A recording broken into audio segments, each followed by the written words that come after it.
Hello, and welcome to Bitcoin Breath. My name is Nick, former medical doctor turned soul doctor, and I want to chat a little bit about this brand new channel that I'm creating here on YouTube. It's going to be some long form content. It's going to be all over the place. It's going to be scattered, and it's going to be really focused. Right now, it's not focused yet, but I wanted to start before I'm ready to start. That's part of the Bitcoiners. We're in it before we're ready to be in it because we know something is here. It's here in Port Moody, British Columbia, Canada right now. Rooftop patio. We've made it in a way. Penthouse supposedly. Although things are going to change really soon. And it's snowing. It's snowing. Unusual here. So unusual day, March 10th, 2026, around 9:30 in the morning. And this channel, we're going to talk about money. Trust is the currency. Always having a choice. Feeling to heal. Everything is a story. Constant is change. And talking about Bitcoin, a great store of time and energy. It's money. It doesn't have another use case, not like gold or silver or something else like that. And it has such a use case, and it's not inflationary like all the fiat currencies. It's not another purpose. It's not controlled by any one entity that I can tell. And it's something that really requires trust. It requires learning how to self-custody. It requires learning how to get in, get out. It requires a rethinking of fiat money, what exchange of value, what store of value means, and rewriting narratives, all the things that we were taught, patterned into. For myself from school, big government, better. All these ideas, I really appreciate my family. They were really good savers. And unfortunately, saving itself eroded their purchasing powers because that's not what fiat currency was for. It continuously depreciated with inflation.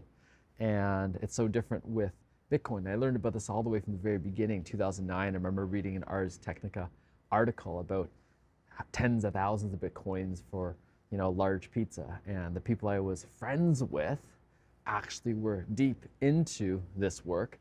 And myself, if I just made a different choice, I decided to use my computer for distributed networking for SETI, search for extraterrestrial intelligence. And if instead I had used it to mine some Bitcoin, life would be very different. And life life was this way to help me get to this point, because if I had all the money, I wouldn't have actually spent the time to develop my consciousness. If I hadn't burnt out, become suicidal, left becoming a medical doctor, went into Apple Computers, went into Big Pharma, left all of that stuff to become a life coach, transcendental meditation, breath work, plant medicine work, consciousness work, diving into my own healing from my own lifelong asthma, shifting to sunlight, water, magnetism, having different teachers in different realms, including like Dr. Jack Cruz, Yvonne Rados, and others, and having come from a very mind-based medical background, I wouldn't be here. I would be totally into AI, into technology, into artificial intelligence, into voice assistants, all these things, rather than saying, how do I come back into nature and use technology when I really want to use it? Even on this latest iPhone, the whole point of this is to use technology and not to be used by technology. And that's Bitcoin. How do we use technology without being used by it? And how did I get into all the different investing, Rule 1 investing, learned about options, stock trading very early on, but had to keep going through it. Learned about Rich Dad, Poor Dad, learned about investing in homes and all that stuff, and not actually really getting into it. And now simplifying my own investment thesis to what actually matters to me. What actually do I feel is making a better change in the world? What is a great store of time and energy? Because that's what I want. I want more of the goodness of life, both for myself. I teach radical selfishness in order to make space for all those around me. Because if I can't actually be that person, be the change I want to see in the world, then how do I just propose that? How to override myself? And so I talk about all this stuff, and I want to dive into it because there's so many different resources, books, podcasts, movies, TV shows, re-examining the unlearning. So part of the schools I teach are the school of unlearning, the school of remembering, because we're remembering who we are. Sometimes it's like, how did I get taught addition, subtraction, multiplication, division in 1 hour in a bathtub when I was like probably less than 5 years old with my dad? It's because I was remembering mathematics. And then the school of living lineages. We are the living lineage of every parent that's come before us. And if you really want to get in the alien world, every parent that's engineered us.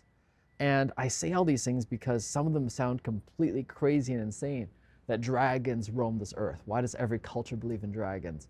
That there have been so many different festivals, that it's cycles, not linear time. Linear time doesn't make any sense, actually. There's cyclical time, there's chaotic time. And if anything, those actually have more sense than this linear time, this progression towards this perfect utopia, supposedly, this peace. When there's a war within each and every one of us. There's a war within me. I've spent the last few days feeling in a funk, depressive funk, anxiety funk, stuck funk, anxious funk. And I say that because I want to normalize those funks. And I'm getting better at being like, this is it. And learning about breath. It used to be about breath and rebirthing and pushing. And now it's more about breath alchemy. One of my teachers now, Bob Frizzell, breathing it in, relaxing it out, and just cycling it through, feeling whatever wants to be felt. And I say that because we're going to keep coming back to Bitcoin. There's the book, The Big Print. There's Dr. Jack Kruse, an amazing neurosurgeon who is guiding people into decentralizing medicine, decentralizing life. And it's not that centralized government bad, rather we got to this point of centralization where we lost sight of what is the point of it, to go back to the cycle of decentralization, to reimagine, remember our own intuitive nature, to probably come back towards centralization again, because we wouldn't be where we're at with travel, with technology, without coming together again. But how do we keep coming together and coming apart in a way that actually serves? How do we have things build up and not just get excited, oh my God, AI is going to take over everything. It's going to probably fall apart at some point first before it can come back together. What is it, supposedly? And if we're only programming AI with our minds, then it's just an extension of our minds. And if we think it's going to create this utopia, less work, we're going to get lost in, oh my God, I can just do more faster. But most of the people I help with consciousness first say, I want more energy to do more of what I'm already doing. And I come back to, what is it you actually want to do? Who do you actually want to be? And that's me right now too. Who do I actually want to be? I want to have a great freaking time. And a great freaking time doesn't always mean everything goes my way, because quite often things have not gone my way. And I used to blame my parents for everything. And now I realize if I really want to embrace the gift of my life, thank you for everything you provided for me to get here. And that's a big remembrance. We talk about inherited trauma, we talk about childhood trauma, all this stuff. But what about the childhood gifts, inherited gifts? And not to look only as an optimism, only as happiness, but rather to see both sides. And more than both sides, there's so many more sides, more dimensions, more cosmoses, more beliefs. What if the earth isn't round, it isn't flat? What if it's toroidal? What if it's not, does this exist or not? Is anything we can imagine exists, just how does it influence us? What is it that we want to explore about it? How do we want to better understand? How do we use it? And that's part of it. Bitcoin we know exists, cryptocurrency exists. How do we want to use it? Do we really want to dive into something that has meaning? And I'm starting to see the meaning behind things. I'm starting to see that it's not just about the peak experiences, but how do we integrate things? That's the whole point of things like dollar cost averaging. That's the whole point of patterns and habits, such as how do we actually listen to our body?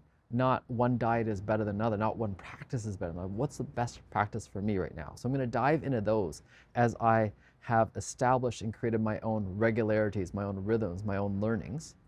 And I'm going to invite you to step into yours, not by making me and what I'm teaching right, but rather the guidance that's there to help you become and remember that you are the captain of your own ship. And I've had so many lessons, so many places where the tuition has been steep. Our first 10 Ethereum we bought, we lost to an exchange that went under. I have gone in options trading where I lost tens of thousands a day because I got this anxious feeling, this greedy feeling, and wrote it down. And now I'm like, everything that we get, it's not mine, it's here to come and go. Even this structure I'm sitting underneath so I can actually be sheltered from the snow, we built less than a year ago, or about a year ago, and we're gonna let go of it soon because we're gonna find a new home on the ground, on the earth, with better sunlight, better magnetism, better water. We're going to look for lower EMF, electromagnetic frequencies. We're going to look at places where we can be further away from connectivity to the internet all the time, because I don't want to be connected all the time. I just want to be connected when I want to be connected. And then looking at even going back from I wanted electric cars to how do I get back into fire and fuel and gasoline? How do I get back into the earthiness of things? How do I get back into not just, oh, is it pesticides organic, but even going to biodynamic, even going back to how do we do less of this geoengineering and actually be more like, what does the earth actually want right now? How do I step into it? How do I connect with it? How do I reconnect with it? And know that soon we'll be diving into a trip to Egypt in May. We'll be diving into going back to Big Island in Hawaii in November. And how do we better work together? Because I'm recognizing teams are going to build, communities are going to build.